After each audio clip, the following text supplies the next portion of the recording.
Speaking of heavyweight fights, college football rivalry week this weekend. Oh, it got out of hand, buddy. Boo. I mean, listen, we saw today, all right, Trevor Lawrence and the Texans, obviously something you don't want to see happen, but you do want to see Evan Ingram, shout out to him, much respect to his reaction, defend your quarterback. That turned into a scuffle you expect, right? Yep. That's Brandon a play Sheriff, where guys shout out Brandon Sheriff too. Yep, that you're defending your quarterback, right? And that's a scuffle and it's over. But this flag planting stuff, I mean, I'm over it. I mean, where do you stand on all this? I'm so done. I mean, how many teams we saw? The Michigan, Ohio State was the big one, right? And we saw Arkansas and Missouri and Auburn and Alabama, and it's played out. It's too much. Florida State. I think there's a solution to it.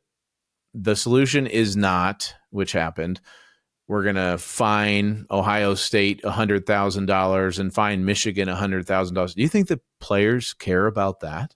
Zero. Do you think that's going to deter them from next year doing the same exact thing? No. I actually, and I think I'm in the minority here, but I actually kind of like the pepper spray technique. We're going to tell you before the game starts, if there are shenanigans, we will pepper spray you. We're just going to tell you right now. We're giving you warning. If there are shenanigans after the game, you will be pepper sprayed. And let's see how that works. I think that would be effective, Fitz. I really do. But I loved hearing Billy Napier even like own up and say, hey, man, this is not who we want to be, not how our players are taught. I fully accept responsibility. That's got to get fixed. I mean, you saw what I just want to make sure we're not doing in college football, right, is creating a mentality that what we want guys to do is disrespect the other side. Like, I just think that's the coolest part about pro football. And I think why you saw the reaction in the Texans-Jaguars game today is that there's always, no matter how hard we compete, no matter how bad I want to win a game, there's always some mutual level of respect for my opponent. And man to man, how we will always treat each other. We will compete like crazy on the football field, but there will always be a level of respect that we will keep amongst each other. And you saw it in the Nebraska-Iowa game, the no handshake move at midfield. Like, what is that? That's lame. Cheesy. All right? How many cheesy movies do we have to watch of the bully? Like, don't be the bully team. Yeah. Like, who are you? And so that kind of stuff, I mean, we saw guys punching people in the face, on the field, all of that mess. And then the plant flagging to me is like, the flag planting, to me, that's like trying to disrespect the other team. And so I just think it's all silly. It's foolish. And like, let's compete, be mad, have a big rivalry, no friends. I get it. But let's have a level of respect that the game and the integrity of football is. Yes. Oh, and I have a way to do that as well. Do you have it? What do you got for me? Let's don't make it physical. Did y'all have a lot of brawls at Harvard or no? So instead of making it physical, let's use our minds. Okay. And this one actually, I'm not doing a Rubik's Cube at midfield, Fitz. But I'm taking you back to 2004, my senior year, Harvard, Yale, at Harvard. And this happened, we were at the butt of this joke, but it's still wonderful. So Yale, some students from Yale got up very early in the morning, and they put either white or crimson signs all throughout Harvard Stadium. And as the fans came in and the parents piled into the stadium, everybody had their either white or red, white or crimson card. And at some point, I think in the second quarter of the game, there was a fake Harvard Spirit Squad that was Yale students that came over to the Harvard section, and they said, okay, it's time, raise your signs. And so they all raised their signs, and we're like, this is the coolest thing ever. This is a real college football game. We've got 33,000 people in here screaming fans. Look at our fans over here. They're holding up signs. And all the signs, if you saw it from the Yale side, on the other side, you could very clearly see that it spells out, "We suck." Oh, my God. Now, that is a rivalry. That's epic. That I want to be a part of. It was so good. Epic. These people had been planning it for years, and they got us. Look, Yale, you got us. I get it. That's pretty good. No flag planting. It was sign planting. No physical altercations. Like, we're all good. Sign plant, don't flag plant. I got it. Okay. I want to talk about this.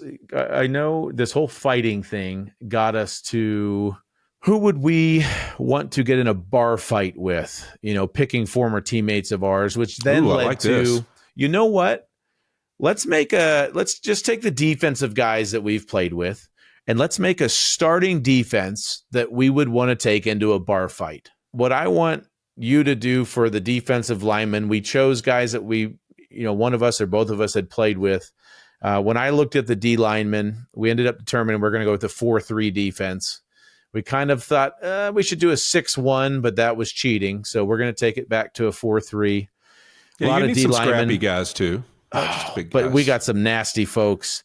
When I look at D linemen, I look at who intimidated me. When you look at them, I know that you battled with a bunch of these guys in practice or even playing against them over the years. But let's start breaking down our D line. Who are our top 4 D linemen that we're going to take into the bar fight with us, Whit? Well, I think it's like anything else. You need to assemble a team. We want a little mixture of some characteristics we want in these guys. So you definitely want the guys who, like, even if somebody broke a beer bottle over their head, they'd probably laugh and lick the blood that's dripping down their forehead. Yeah. So I thought Justin Smith, who is an absolute legend that I got to play with in Cincinnati, and then obviously went on to the 49ers and had an amazing career. That's one bad dude from Missouri. I think he has a Budweiser tattoo on his bicep. He is a bad man. Blue jeans and cowboy boots. Good old boy Justin Smith. He's a good one. And then I also threw in there Kyle Williams, who I know you played with. I played with him in college. See, hold on now. We debated this, and my only thing, I love Kyle to death. My only thing about Kyle was those stubby little arms. Like, I just didn't know. That was the one thing we talked about. He's a redhead. There were some things that outweighed the stubby arms for Kyle. He's a redhead from the middle of nowhere in Calhoun, Ruston, somewhere out there. I don't know where. I never gave him Sibley, I think is actually the name of it. But he, I always just give him crap when we were in high school. I'd tell him he lived out in the boondocks, even though we only lived about 3 minutes from each other. But he lived out in the middle of nowhere. I didn't. I'd always say, Kyle, you live where there's no fences. That's the difference in our two areas. My area has a fence, yours doesn't. But K-Dub, that's a bad man. Nobody wants a piece of Kyle. I'm not sure anybody could hurt him. That's the problem. Then the other two, I thought you also need those guys that you go, I'm not sure if anybody would even swing on them because they would like look at you and be like, no, I'm not touching that dude. James Harrison, who I got to be a teammates with for 1 year. I was very lucky that I got to have 1 year with him in Cincinnati so I could put him on our list because I don't know if there's anybody messing with Debo. James Harrison's one of the scariest guys I've ever played in my life. I don't know if he ever had an emotion when you played against him. It was like going against some Halloween character because he was a scary individual. The visor, I know you've been scared by it before. I'll say this because there are 3 dudes that really scared me. James was one of them, and I haven't met him, but obviously you played with him, so you got to see that he's scary all the time. And then the other 2 guys were Fletcher Cox, but ever since he wore that blouse, I don't know. He's fallen down a little bit. Lost some of the steam for you. And then Chris Jones, who's so intimidating on the field, but we had him on the set. He was a sweetheart. He's an absolute sweetheart. He was a great dude, but so soft-spoken and mild-mannered. And so James is not that way. So that is why James is on this list. James is not that way. And the last guy, we got to put the Incredible Hulk on our list. Between James Harrison and AD, one of them has got to be a superhero. I know that much because I've been around both of them. The way they can lift, the power, the things they were able to do. Aaron Donald is on any list that has anything to do with anything. Okay, because Aaron Donald could do it all. He's fast, he's powerful, he's explosive, he's mean. He did all those drills with the knives. I don't know if you've ever seen those videos. I don't know who's touching AD and James. We actually maybe could just send James and AD in there and leave the other 9 guys we'd be outside and we'd be all right. But that's the D-line. Kyle Williams, Justin Smith, James Harrison, and Aaron Donald. Yeah, and I got our backers. So for linebacker, this one was tough too because we played with a lot of bad mofos. I went with Sean Merriman. Sean Merriman's a first off the bus guy. He's an MMA guy. He's classically trained. He's got a lot of psycho in him, and you're going to see a common theme here with these backers. The second guy who's an absolute psychopath. I was interested in this one. I played with him in Houston, Brian Cushing. He has that. That little switch that he can flip really nice, funny guy. But when push comes to shove, I mean, I'm picturing him walking into the bar, grabbing a pool cue, breaking it over his forehead, blood dripping down, him licking it, him barking like a dog, foaming out the mouth, just holding the 2 broken pool cues, stabbing people with them. He's an absolute psychopath. And I would love to have him on my team. And then the third guy that you played with, Vontez Burfict, just seems like a pretty good fit for a bar fight. I mean, listen, Tez was a mean sucker. We all know that. He's got some epic hits in games. Sometimes they were penalized, sometimes they weren't. But Vontez kind of seems like the guy you would definitely want on your team in a bar fight because, listen, he's going to take that one-hitter quitter on somebody, no question.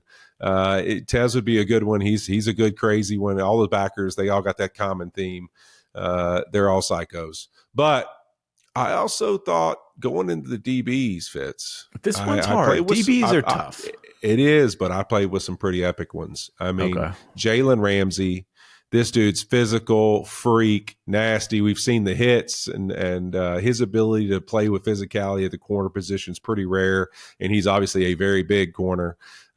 He was one, Jalen loves to talk. He's got a little nasty streak to him, so I love Jalen in that scenario.